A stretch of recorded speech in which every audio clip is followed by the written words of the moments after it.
Imam Al-Ghazali pernah bertanya kepada para santrinya, "Wahai para santriku," kata Imam Al-Ghazali, "apakah yang paling jauh dari kita di dunia ini?" Lalu santrinya menjawab, "Yang jauh dari kita di dunia ini adalah matahari. Yang jauh dari kita di dunia ini adalah rembulan. Yang jauh dari kita di dunia ini adalah bintang." Lalu Imam Al-Ghazali menegaskan, yang jauh dari kita di dunia ini adalah masa lalu. Siapapun kita, apapun kita, sehebat apapun harta pangkat yang kita miliki, sepintar secerdas apapun kita manusia tidak akan pernah mungkin kembali ke masa lalu. Sehingga Inul Daratista dalam lagunya, masa lalu biarlah masa lalu. Lalu apa yang kita lakukan dengan masa lalu itu? Jadikanlah masa lalu itu sebagai bahan muhasabah, sebagai bahan introspeksi diri, sebagai bahan berevaluasi diri, agar kita menjadi lebih baik di sisi Allah. Agar di minggu ini, di bulan ini, di tahun ini kita menjadi lebih baik, segalanya menjadi lebih baik. Sehingga baginda Nabi Muhammad SAW pernah menegaskan, barang siapa hari ini lebih baik daripada hari kemarin, dia beruntung. Barang siapa hari ini sama dengan hari-hari kemarin, maka sesungguhnya kita termasuk orang yang rugi. Tapi kalau hari ini lebih buruk dibandingkan hari kemarin, maka sesungguhnya kita termasuk orang yang terlaknat di sisi Allah. Hasibu anfusakum qabla an tuhasibu. Hisablah dirimu sendiri sebelum engkau dihisab oleh Allah. Karena kelak di alam akhirat, semua perbuatan kita, semua kelakuan kita, semua etika sopan santun kita kelak dihisab oleh Allah, dimintai pertanggungjawaban oleh Allah. Sehingga Allah mengingatkan kita dalam Al-Quran, "Ya ayyuhalladzina amanu taqullah wal tansur nafsum ma qaddamat liqad wattaqullah innallaha khabirum bima ta'malun." Wahai orang-orang beriman, bertakwalah kepada Allah. Wal tansur nafsum ma qaddamat liqad, kata Allah, dan hendaklah setiap diri memperhatikan tabungan akhirat. Wattaqullah, dan bertakwalah kepada Allah. Innallaha khabirum bima ta'malun, sesungguhnya Allah Maha mengetahui apa yang kita kerjakan. Imam Ibnu Katsir menafsirkan ayat ini, setiap pribadi manusia memperhatikan amalan-amalan hari esoknya, yaitu alam akhirat. Setiap pribadi manusia, ingatlah tabungan-tabungan akhiratmu, karena kelak engkau akan mati. Silakan kita cari keindahan dunia, tapi jangan lupa, saudaraku, tabungan akhirat kita. Sehingga Rasulullah pernah menegaskan, cari duniamu seakan-akan engkau hidup terus, tapi jangan lupa, kata Nabi, cari akhiratmu seakan besok meninggal dunia. Saudara-saudariku rahimakumullah, alhamdulillah hari ini kita masih sehat walafiat, masih ada waktu dan kesempatan untuk memperbaiki diri. Alhamdulillah hari ini Allah masih berikan nafas kepada kita, masih dititipkan nyawa kepada kita. Maka mari pergunakan semua itu untuk bermanfaat bagi agama, bermanfaat bagi bangsa dan negara, bermanfaat untuk sesama manusia. Marilah kita memperbanyak bermuhasabah. Sehingga Imam Ibnu Qayyim al-Jauziyah pernah berkata, orang yang berbahaya di dunia ini adalah mereka yang meninggalkan muhasabah, mereka yang tidak mau melakukan muhasabah atau tidak mau melakukan introspeksi diri. Imam Ibnu Qayyim al-Jauziyah juga pernah mengatakan, orang yang bermuhasabah, orang yang senantiasa berintrospeksi diri, satu, dia akan segera mengetahui akan kekurangan dan kelebihan yang dia miliki. Setiap manusia diciptakan oleh Allah dengan kekurangan dan kelebihan.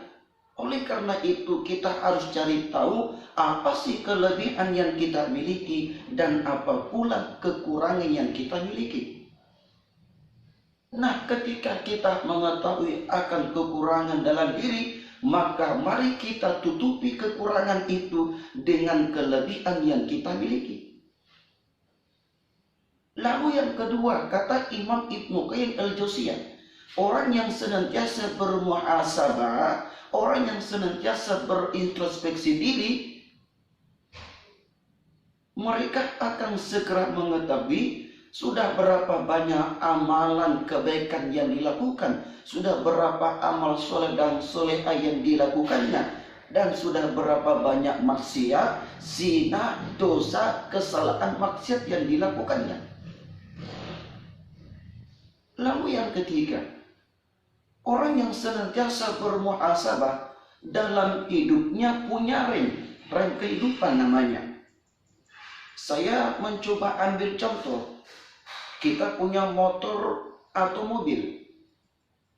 Lalu motor mobil kita nggak punya rem, maka memberikan bencana kepada banyak orang.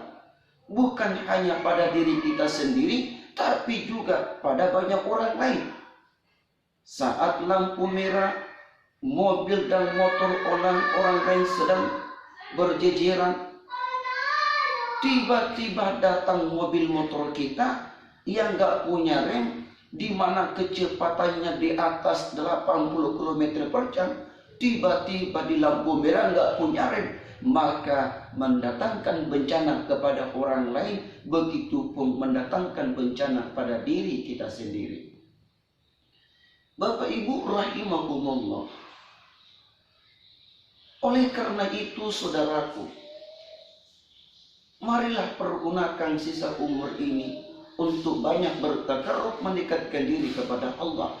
Ketika kita berbicara hakikat umur, kata Imam Hasan Basri, usiamu adalah hari-harimu. Ketika hari berganti hari, minggu berganti minggu, bulan berganti bulan, tahun berganti tahun, pada hakikatnya umur kita berkurang.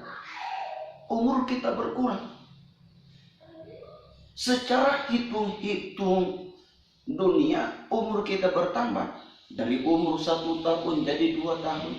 Dari umur 2 tahun menjadi 3 tahun. Menjadi 63 tahun seperti umur Nabi Muhammad, baginda Nabi Muhammad SAW. Tetapi secara hitung-hitungan akhirat, tidak ada umur yang bertambah. Sebuah contoh saudaraku, alhamdulillah umur saya sekarang sudah masuk 33 tahun. Misalkan dalam kandungan ibu saya dengan Allah tekan kontrak. Kata Allah, Ismail, ya Allah, umur kamu di dunia 80 tahun. Misal 80 tahun. Mari kita coba kurangi. 80 dikurang 33 tinggal berapa? Tidak lama lagi saya akan tinggalkan ibu bapak saudara-saudariku. Maka kalau ada ulang tahun, salah lagunya itu. Panjang umurnya, panjang umurnya, panjang umurnya serta mulia. Enggak begitu lagunya. Harusnya lagunya bagaimana? Pendek umurnya, pendek umurnya. Iya, pendek umur saudaraku. Makanya saudara-saudariku yang senantiasa berulang tahun, janganlah engkau terlalu bergembira. Bersyukur boleh, silakan kita bersyukur di mana Allah panjangkan umur kita, sehat selalu. Tapi saat datang ulang tahun itu, maka kita banyak bermuhasabah, memperbanyak berintrospeksi diri, memperbanyak istighfar kepada Allah. Ibu bapak rahimakumullah, seorang ulama yang bernama Imam Hasan al-Banna. Imam Hasan al-Banna pernah berkata, hidup itu adalah waktu. Siapa yang mempergunakan hidupnya sebaik mungkin, berarti mempergunakan waktunya sebaik mungkin. Orang yang tidak mempergunakan waktunya sebaik mungkin, berarti hidupnya sia-sia.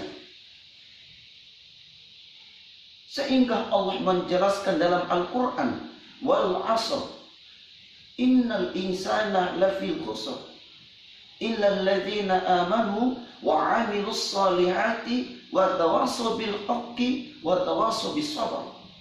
Demi masa, demi waktu, Allah bersumpah, wal 'ashr, demi masa, demi waktu.